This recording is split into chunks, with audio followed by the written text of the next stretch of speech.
your philosophy on songwriting is something I wanted to touch on as well.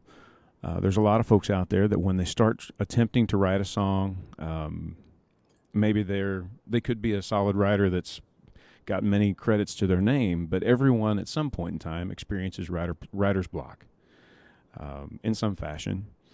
I was wondering, how often does that hit you, and what do you do to deal with it? Hmm. A couple of things. I teach songwriting sometimes. I do workshops, and one of the exercises that I like to do with the people in the workshop is a sensory thing where you just sort of imagine a situation. It could be something simple like the first time you walk out your door in any particular day, when you're greeting the new day. That's been one that we've used before. And then just take 5 minutes or so and write down what your senses would be experiencing in that moment.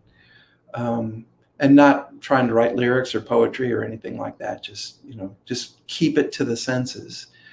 And but it's a great way to imagine yourself in a certain situation. And I found that sometimes in the middle of a song, if I get stuck, that I can just take a break, do that a little bit. Don't worry about what the next line is going to be, but just imagine myself in that situation, write down everything that I'm taking in from my senses and my imagination anyway. And that usually serves up lines that I can use. I pick through the whole thing and it's like, oh, that's my direction right there. Or that's the bit of imagery that was missing from this. Yeah. That kind of brings everything into focus.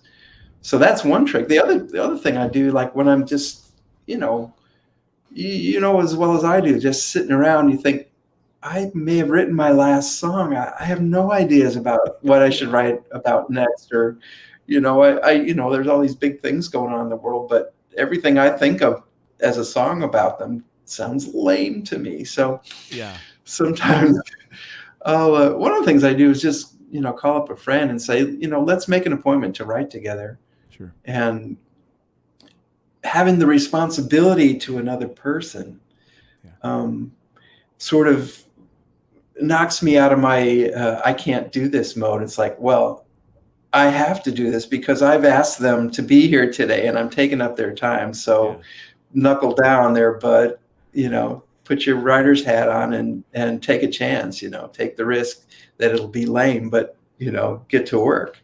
Yeah. So it sounds, so I've used co-writing as a sort of like a spur to get me going sometimes. that's cool. And you're right. There is that you invited them, so it's your responsibility, and that's the way I feel. It's like